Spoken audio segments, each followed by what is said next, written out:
नमस्कार, आप सभी का गवर्नमेंट कॉलेज जालोर के इस यूट्यूब चैनल में स्वागत है।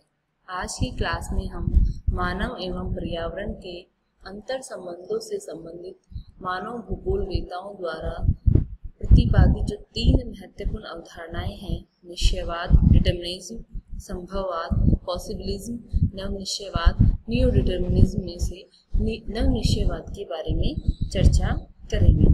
पिछली क्लासेस में हमने निश्चयवाद तथा संभववाद के बारे में डिटेल में चर्चा की थी।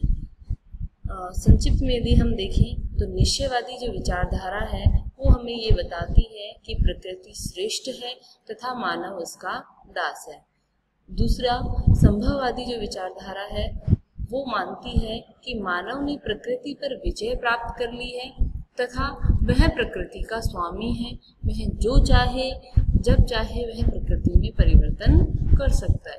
वहीं जो नवनिश्चयवादी विचारधारा है वह मध्यम मार्ग को अपनाती है। मध्यम मार्ग को मध्यम मार्ग का तात्पर्य है कि प्रकृति व मानव दोनों के मध्य सामंजस्य पाया जाता है। अब हम नवनिश्चयवाद को विस्तृत रूप में समझेंगे। नवनिश्चयवाद को संभावनावाद, नवनिश्चयवाद, रुको जाओ निश्चयवाद, स्टॉप एंड गो डिटर्मिनिज्म व वैज्ञानिक निश्चयवाद के नाम से जाना जाता है। इस विचारधारा का जो उद्भव है या प्रारंभ है वह 1948 में अमेरिका में हुआ था। इसका उद्भव एवं विकास अमेरिका में होने के कारण मानव एवं पर्यावरण के अंतर संबंधों से संबंधित इस विचारधारा को अमेरिकन विचारधारा के नाम से भी जाना जाता है। नवनिश्चयवादी विचारधारा के प्रतिपादन का श्रेय या प्रारंभ का श्रेय ग्रिफिथ टेलर को दिया जाता है। इसलिए जो ग्रिफिथ टेलर है इन्हें नवनिश्चयवाद का जनक कहा जाता है। टेलर महोदय ने 1948 में अपनी पुस्तक ऑस्ट्रेलिया में नवनिश्चयवादी विचारधारा का प्रतिपादन किया। इन्होंने जो नवनिश्चयवादी जो विचारधारा है उसे वैज्ञानिक निश्चयवाद कहा है। उन्होंने बताया कि जो नवनिश्चयवाद है वो एक मध्यम मार्गीय विचारधारा है, अर्थात प्रकृति व मानव दोनों के मध्य सहयोग या सामंजस्य पाया जाता है। यह मानव एवं पर्यावरण के अंतर संबंधों में नियंत्रण के स्थान पर प्रभाव, अनुक्रिया व समायोजन जैसी शब्दावली का प्रयोग जो है उसको उचित समझते हैं। जैसा कि निश्चयवाद व संभववाद में प्रकृति या मानव में से किसी एक को नियंत्रक के रूप में स्वीकार किया। निश्चयवादी विचारधारा में प्रकृति नियंत्रण का काम करती है, वहीं संभववादी विचारधारा में मानव प्रकृति पर नियंत्रण करता है। लेकिन ग्रिफिथ टेलर महोदय कहते हैं कि हमें जो है यह वास्तव में मानव एवं पर्यावरण के अंतर संबंधों के मध्य नियंत्रण नहीं पाया जाता, या नियंत्रण के स्थान पर हम प्रभाव, अनुक्रिया व समायोजन जैसी शब्दावली का उपयोग कर सकते हैं। अर्थात प्रकृति व मानव एक दूसरे पर प्रभाव डालते हैं, वो एक दूसरे पर नियंत्रण नहीं कर सकते। ग्रिफिथ टेलर ने मनुष्य पर प्रकृति के प्रभाव को स्वीकार किया है। उन्होंने माना है कि प्रकृति के विभिन्न तत्वों का प्रभाव मानव व उसकी क्रियाओं पर पड़ता है, लेकिन साथ ही उन्होंने यह भी समर्थन किया है कि मानव अपनी दक्षता, मानसिक क्षमता, विज्ञान एवं प्रौद्योगिकी के आधार पर प्रकृति का उपयोग कर सकता है अपनी आवश्यकता के अनुसार। वह अपनी आवश्यकता के अनुसार अपनी बुद्धि, कौशल आदि का इस्तेमाल करते हुए वह प्राकृतिक संसाधनों का उपयोग करके विकास कर सकता है। इस प्रकार नवनिश्चयवादी जो विचारधारा है वो एक मध्यम मार्गीय विचारधारा है। यदि हम नवनिश्चयवाद को समझना चाहें तो जो नवनिश्चयवाद है वो प्राकृतिक पर्यावरण के प्रभाव, दूसरा मानवीय क्षमताएं एवं क्रियाएं, इन दोनों की जो है प्रक्रियात्मक स्वरूप जो वातावरण समायोजन होता है उसे ही नवनिश्चयवाद के नाम से जाना जाता है। अर्थात जहाँ पे मानव प्रकृति के अंदर यदि परिवर्तन करने की क्षमता रखता है तो वह वहाँ प्रकृति में परिवर्तन करता है, अर्थात प्राकृतिक वातावरण में परिवर्तन करता है। और जिन स्थानों पर वह प्राकृतिक वातावरण के अंदर परिवर्तन करने में असमर्थ है, वहाँ वह प्राकृतिक वातावरण के साथ अनुकूलन करता है, अर्थात अनुकूलन और जो है परिवर्तन के साथ वह वातावरण समायोजन की कोशिश करता है, सामंजस्य की कोशिश करता है। तो इसे ही नवनिश्चयवाद कहते हैं। ग्रिफिथ टेलर जो नवनिश्चयवाद को स्पष्ट करते हुए लिखते हैं कि मनुष्य किसी भी देश के विकास की गति को तेज या धीमा कर सकता है, उसे अवरुद्ध कर सकता है, किंतु यदि वह बुद्धिमान है तो वह प्रकृति के द्वारा जो निर्धारित दिशा है या निर्धारित जो दशाएं दी गई हैं वो उनसे दूर या उनके विपरीत नहीं जाना चाहेगा।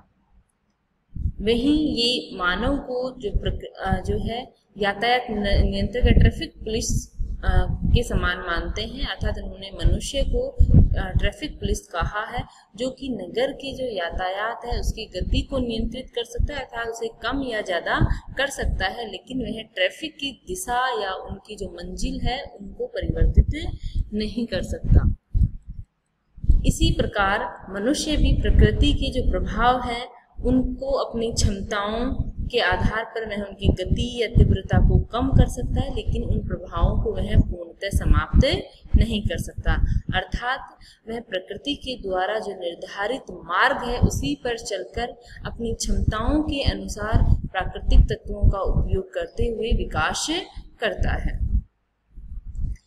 नवनिश्चयवादी जो विचारधारा है वो यह मानती है कि पर्यावरण द्वारा जो निर्धारित सीमाएं हैं में मानव प्रकृति द्वारा जो संभावनाएं प्रस्तुत करता है उनमें से सर्वोत्तम संभावनाओं को चुन सकता है। नवनिश्चयवादी विचारधारा इस चीज को मानती है कि जो मानव के सम्मुख जो सीमाएं हैं प्रकृति की या जो संभावनाएं हैं वो सीमित हैं। इन सीमित संभावनाओं में से मानव सर्वोत्तम संभावनाओं को चुन सकता है। वह अपने कौशल बुद्धि का उपयोग करते हुए सर्वोत्तम संभावनाओं का उसे चयन करना चाहिए। टेलर महोदय कहते हैं कि पृथ्वी तल पर प्रकृति प्रदत्त जो संभावनाएं हैं वो सर्वत्र समान नहीं होती, अर्थात इन संभावनाओं में भी विभिन्नता पाई जाती है। कहीं तो कुछ कम मानवीय प्रयासों के जो है की मांग करती है तो कहीं पर निरंतर संघर्ष की मांग कर सकती है। उदाहरण के लिए हम समझ सकते हैं कि जो ध्रुवीय क्षेत्र है वहाँ कठोर जलवायु के कारण जो है वहाँ मानव को जीवन निर्वहन के लिए जो है कठोर प्रयास करने पड़ते हैं और प्रकृति को अपनाना पड़ता है। वहाँ प्राकृतिक तत्व जिस रूप में है उसी रूप में मानव उनको अपनाता है या उनके साथ अनुकूलन करता है। और शीतोष्ण कटिबंधीय क्षेत्र है वहाँ मॉडरेट प्रकार की जो है जलवायु पाई जाती, तो वहाँ मानव को जो है संघर्ष की जो है कम आवश्यकता होती है। वह प्रकृति के अंदर जो है कुछ चेंजेस भी कर सकता है, उसके साथ वह अपना विकास कर सकता है। अब मनुष्य पर निर्भर करता है कि वह जो है मानव जो भी प्रकृति हमारे सम्मुख जो भी संभावनाएं उपलब्ध करवाती है उन संभावनाओं में से मानव अपनी बुद्धि का उपयोग करके सबसे उपयुक्त या सर्वोत्तम संभावनाओं का उपयोग कर सकता है। ये उस पर डिपेंड करता है कि वह सर्वोत्तम संभावनाओं का उपयोग करके विकास करता है या वह अपने आप को प्रकृति के समक्ष जो है छोड़ देता है, प्रकृति ने जैसा निर्धारित किया है उसी के अनुरूप जीवन यापन करता है। ऐसा हम उदाहरण देख सकते हैं कि जो उष्ण अनुशील क्षेत्र है या ध्रुवीय क्षेत्र है वहाँ पर जो प्रकृति की जो जलवायु की कठोर दशाएं पाई जाती हैं, मानव वहाँ पे उन्हीं के अनुरूप जो है वो जनजातीय जीवन यापन करता है। इस तरीके से जो नवनिश्चयवादी जो विचारधारा है वो मानती है कि जो प्रकृति द्वारा हमारे सम्मुख या मानव के सम्मुख जो संभावनाएं प्रदत्त की गई हैं उन संभावनाओं में से मानव सर्वोत्तम संभावनाओं का उपयोग करके अपना विकास कर सकता है और उसे सर्वोत्तम संभावनाओं का उपयोग करना चाहिए। अब हम बात करेंगे नवनिश्चयवाद के समर्थक भूगोलवेताओं की। नवनिश्चयवाद के जो समर्थक भूगोलवेता हैं उसके प्रतिपादक भी रहे हैं ग्रिफिथ टेलर जो कि अमेरिकन भूगोलवेता हैं, कॉल सावर हैं, नेक्स्ट है OH के स्पेक जो कि ऑस्ट्रेलियन भूगोलवेता है, फ्रांसिस बेकन जो कि इंग्लैंड के भूगोलवेता है, और टैथम कनाडा के भूगोलवेता है। Peter Haggett, Fleure, Martin, Bulridge and East और ओकस्बी, ये सभी भूगोलवेता नवनिश्चयवादी विचारधारा का समर्थन करते हैं।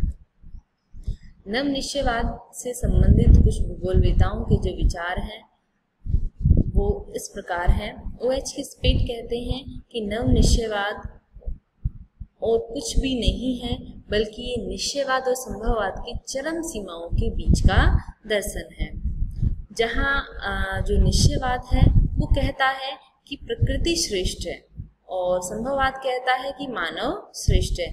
निश्चयवादी कहते हैं कि प्रकृति मानव पर नियंत्रण करता है, मानव उसका दास है। संभववाद कहते हैं कि मानव स्वामी है, वह प्रकृति में जो चाहे वह परिवर्तन कर सकता है।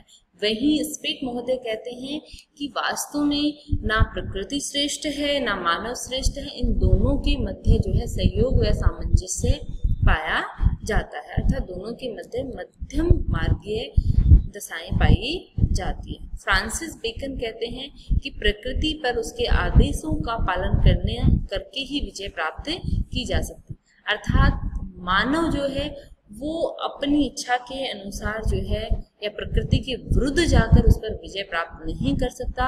वह प्रकृति द्वारा निर्धारित जो दशाएं हैं उन्हीं का पालन करते हुए वह प्रकृति पर विजय प्राप्त कर सकता है, अर्थात जो है प्रकृति के अस्तित्व को स्वीकार करते हुए ही मानव जो है वो प्रकृति में परिवर्तन कर सकता है। पीटर हैगेट कहते हैं कि प्रसंभववाद निश्चयवाद और संभववाद के बीच एक समझौता है, अर्थात ये भी मध्यम मार्ग की बात करते हैं। स्पेट जो महोदय है वो नव निश्चयवाद के स्थान पर प्रसंभववाद या प्रोबेबिलिज्म शब्दावली का प्रयोग करते हैं। प्रसंभववाद कहता है, प्रसंभववाद का तात्पर्य है कि मानव के सम्मुख जो संभावनाएं विद्यमान हैं उनमें से सर्वोत्तम संभावनाओं का चयन प्रसंभववाद या प्रोबेबिलिज्म कहलाता है। वहीं संभववाद में कहता है कि मानव के सम्मुख विभिन्न संभावनाएं उपलब्ध होती है, उनमें से मानव किसी भी संभावनाओं का चयन करने के लिए स्वतंत्र होता है। तो ये डिफरेंस है संभववाद व प्रसंभववाद, पॉसिबिलिज्म व प्रोबेबिलिज्म में। प्रोबेबिलिज्म सर्वोत्तम संभावनाओं के चयन की बात करता है और जो पॉसिबिलिज्म है या संभववाद है वो मानव की संभावनाओं के चयन की स्वतंत्रता की बात करता है।